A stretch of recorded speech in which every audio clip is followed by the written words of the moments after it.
Merdeka itu membahas tentang Undang-Undang Dasar 1945 dan ideologi Pancasila. Ini agenda ini. Sedangkan kelompok Pancasila tentang platform masa depan pemuda Pancasila dalam menciptakan agenda perubahan. Untuk kelompok abadi, peran pemuda Pancasila dalam mengisi pembangunan nasional. Apa yang dilakukan diskusi kelompok?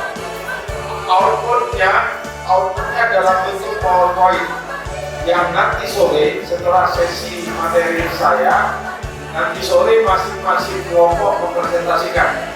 Jadi harus ada siapa yang mempresentasikan dan masing-masing kelompok dapat waktu yang sama nanti mempresentasikan.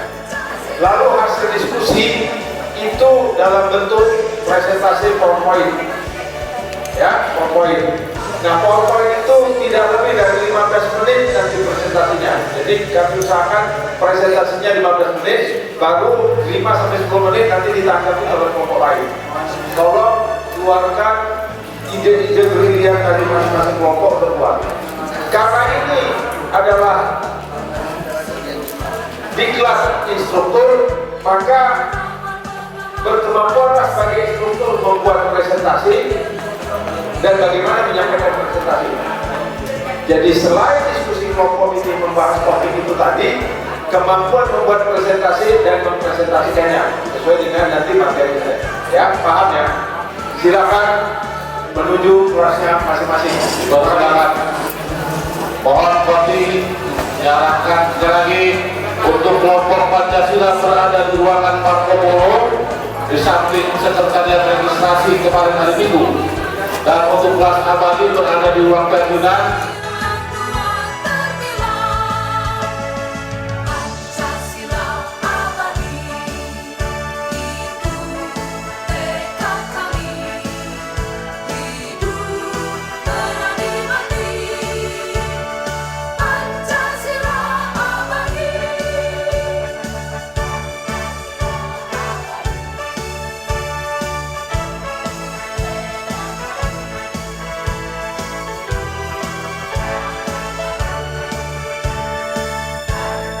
Tapi sekali lagi jangan ego pribadinya yang ini, tapi ini kelompok, ya.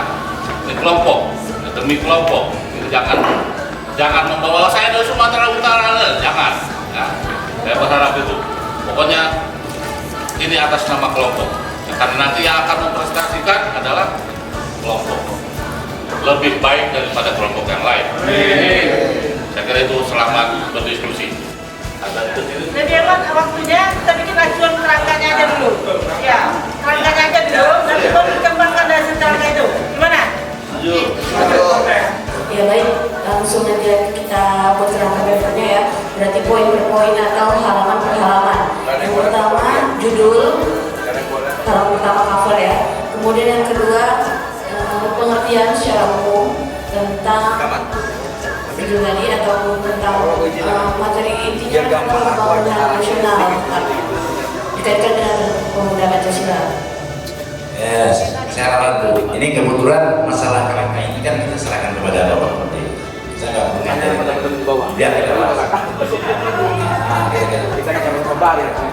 Bukan ini kalau kita buat kerangka lagi, bapaknya nggak jadi nulis nanti. Ya. Nah, karena bapaknya memang penulis ini, dia tahu kerangkanya. Nah, itu dia. Nah, oke. Jadi begini, biar kita sepakat dulu. Ini kan nanti PowerPoint. PowerPoint itu kita nggak bisa sekaligus tampilkan. Jadi per slide. Nah, masuk si ini tadi mungkin di slide pertama itu halaman cover. Slide kedua nanti pengertian judul. Oke. Dan kedudukannya yang strategis dalam pembangunan nasional. Untuk itu tanggung jawab dan peran strategis pemuda Pancasila di segala dimensi pembangunan perlu ditingkatkan. Ini kan terlalu panjang. Nah. Dari sini kita bisa lihat perannya itu apa sih? Kekuatan moral, Ya. kontrol sosial, dan agen perubahan. Ya. Nah, mungkin dari ketiga itu kita bisa jabarkan nanti kekuatan moral itu seperti apa, kontrol sosial itu seperti apa, dan agen perubahan seperti apa. Kalau nanti gini-gini, bawa itu saja bang, kelompok abadi gitu aja bang. Jadi nggak kita ada disclaimer bahwa itu adalah Coba kita bos ditafsirkan bos di Bang, izin bang, gini aja bang, jadi kalau ini kita udah bagus lagi di nasional bang, pembangunan nasional lihat dia gitu. Jadi sebenarnya yang menyatakan kalau negara ini kalau itu ya kalau negara Kalau diserang, kita serahkan kepada kawan-kawan ya. Nah, dasar usulnya kembali ke aspek ideologi dan politik dan udah ketemu. Nah, jadi hal ini sesuai dengan ketentuan Hukum 5 Anggaran Dasar Ormas Bersama Negara. Udah masuk semua, coba baca ini. Udah. Udah, seluruhnya.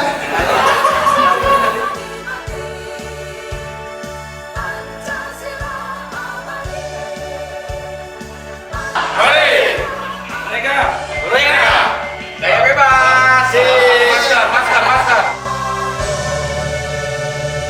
Kami dari Pancasila ingin menyampaikan memaparkan hasil dari diskusi kami. Izinkan waktu dan tempat. Tapi saya pengen dulu kalau saya bilang halo, kawan-kawan bilang hola. Halo. Halo. Waktu dan tempat kami persilakan. Kelompok Pancasila. Dari kelompok Pancasila kami akan memaparkan tentang platform masa depan pemuda Pancasila dalam menciptakan agen perubahan. Apa sebenarnya yang akan menjadi platform masa depan pemuda Pancasila dalam menciptakan agen perubahan? Artinya kita di sini semua sangat diharapkan menjadi agen perubahan dalam berbagai aspek. Kita punya tanggung jawab penuh untuk mempersiapkan generasi muda di masa yang akan datang. Latar belakangnya adalah tantangan era 4.0. Platform masa depan kita ini adalah pemanfaatan sistem digitalisasi dan pembentukan agen perubahan melalui pendekatan platform digital. Sebagai agen perubahan yang mengimplementasikan Pancasila, Undang-Undang Dasar 1945 dan Bhinneka Tunggal Ika di era 4.0. Yang ketiga, sasaran dan target kita, ya, bukan kami, kita, karena kita adalah pemuda Pancasila. Pertama, secara internal, sasarannya adalah kader militan yang berwawasan digital. Artinya, kita sendiri sudah harus mempersiapkan diri kita secara internal, tidak ketinggalan dalam era globalisasi ini, di mana era ini adalah era digital. Secara eksternal, yang menjadi sasaran kita adalah kaum milenial, karena kaum milenial inilah pada saat ini yang kita lihat adalah kaum yang betul-betul akan menjadi penentu masa depan bangsa kita ini. Dasar hukumnya adalah Anggaran Dasar Bab 4 ayat 4 dan 5 dan Anggaran Rumah Tangga Bab 7 pasal 22 ayat 5, mungkin nanti sama-sama bisa dilihat, dan PO Peraturan Organisasi nomor 2 tentang penyelenggaraan diklat kaderisasi. Artinya ini yang kita laksanakan sekarang ini adalah salah satu contoh dari platform yang harus kita laksanakan secara berkesinambungan. Ada dua, yaitu kuantitatif, yaitu menuju 10 juta anggota kader hingga tahun 2024. Ini menjadi tanggung jawab kita yang harus kita laksanakan untuk mencapai 10 juta anggota kader di tahun 2024. Yang kedua, strategi kualitatif. Strategi kualitatif kita adalah peningkatan kapasitas dan kesejahteraan kader pemuda Pancasila. Program yang sudah mati suri, kita anggap mati suri karena masih bisa kita bangun kembali, yaitu program pedoman penghayatan dan pengamalan Pancasila. Pancasila! Pancasila! Kelompok Pancasila! Terima kasih.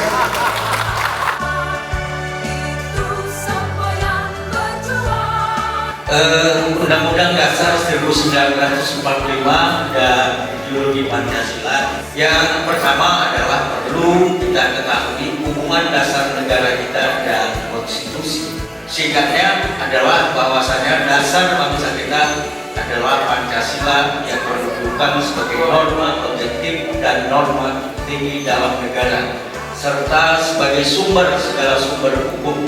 Jadi Pancasila ini hal yang terpenting bagi kepentingan bangsa kita ini, dan alhamdulillah pemuda Pancasila pernah mempertahankan Pancasila ini di bumi NKRI. Tepuk tangan buat pemuda Pancasila.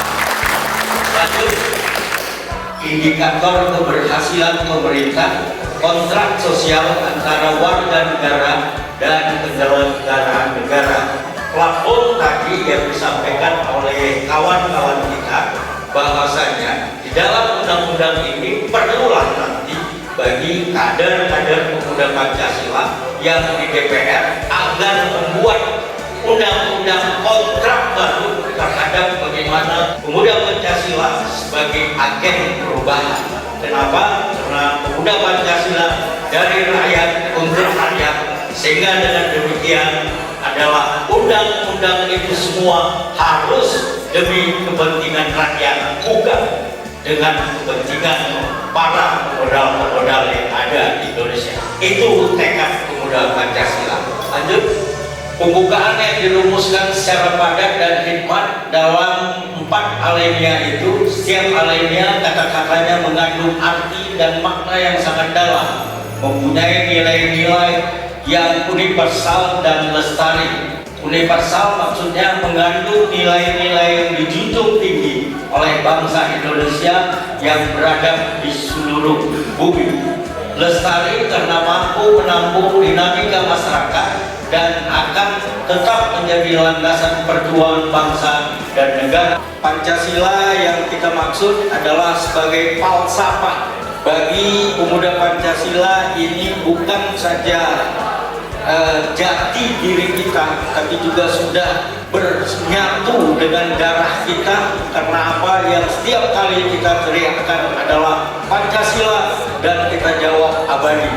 Bahwasanya kita tidak menginginkan bumi Indonesia ini berubah ideologinya selain dari ideologi Pancasila. Pancasila pedoman perilaku kehidupan berbangsa dan bernegara. Bagi anggota PP, pastilah sebagai way of life, pedoman kita berorganisasi, pedoman kita dalam rangka bagaimana mengembangkan organisasi kita tentu berbeda dengan negara-negara lain dalam rangka mengembangkan organisasi yang besar, karena kita menganut nilai-nilai Pancasila yang lebih itunya adalah di dalam rangka pemilihan pun pasti kita berbeda dengan yang lain, karena dengan hikmat kebijaksanaan itu yang terpenting bagi kita. Demokrasinya juga adalah demokrasi Pancasila. Karakter manusia Indonesia adalah karakter yang mencerminkan nilai-nilai luhur Pancasila. Kita punya religius, kita punya persatuan, dan demokrasi yang kita ini adalah atas musyawarah dan mufakat, dan yang terpenting dari tujuan kita adalah kesejahteraan bagi seluruh rakyat Indonesia. Pancasila!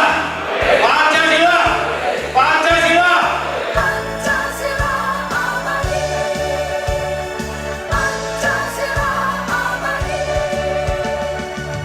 Abadi siap?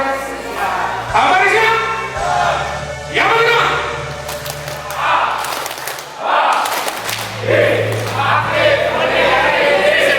Thank you. Nah, di sini ini kita mengutip dari pendapatnya Pak Ginanjar, mengutip dari pendapatnya Pak Ginanjar. Ini hanya bagian daripada teori, ya kan? Pengaplikasiannya itu adalah kembali kepada diri kita semua. Kalau pikir, nah ini yang paling penting. Kenapa kita underline ada hitam kekuatan moral ini tidak bisa terlepas daripada niatan pemuda Pancasila. Ini yang jadi masalah. Memang secara tidak langsung spiritual dan moral saya apa selamanya loreng ini miring, apa selamanya loreng ini gitu kan digunakan kepada yang tak baik. Itu kembali kepada jiwa kita. Kemudian saya menangkap mitra kritis. Nah, ini paling sering kita ini. Kemarin saya mengapresiasi ketika RUU KUHP, KIP, kemudian terakhir omnibus, kita turun, ya kan? Kita turun gitu. Cuma dalam panggung-panggung diskusi diskusi dalam panggung-panggung FGD, kita belum bisa memberikan peran yang signifikan. Selalu dianggap kita ini orang-orang yang tidak bisa berdebat secara konsep, secara teoretikal, secara implikasinya tidak bisa, dianggap tidak bisa. Nah ini kalau misalnya ini kita mengutip dari bab 10 ADART Ormas BNP. Next.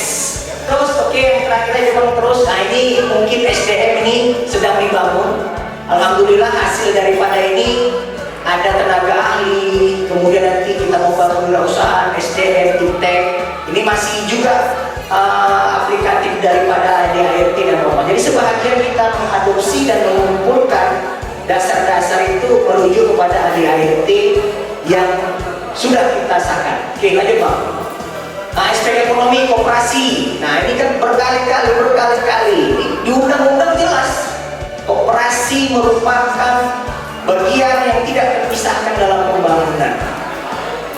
Oke, gotong royong kesehatan. Nah, ini jadi masalah Bapak Ibu sekalian. Kesehatan ini kan bukan hanya kesehatan fisik, kesehatan ekonomi kan menentukan juga. Malah kemarin di Sembilan Informasi ketika saya penelitian di Kalimantan, stunting yang jadi masalah, kekurangan gizi. Nah ini ideologi Pancasila, kalau ini sasanti ke konsensus bernegara, Pancasila Bhinneka Tunggal Ika Pemuda Wawasan Kebangsaan ini bagian daripada iklim politik kita.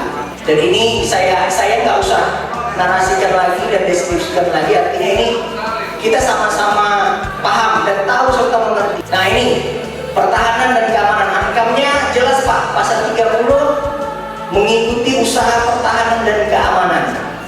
Mengikuti usaha dan pertahanan keamanan ini bagian daripada kita, itu tentara cadangan kita ya Pak. Saya rasa terakhir aja Bang, simpulannya doang.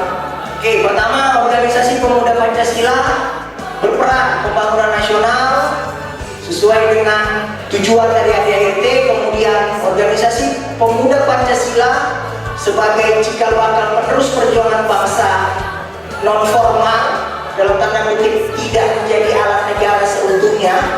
Kemudian yang terakhir, mempersatukan diri dan setia kepada NKRI berdasarkan Pancasila dan Undang-Undang Dasar. Mungkin itu saja dari kami Pak.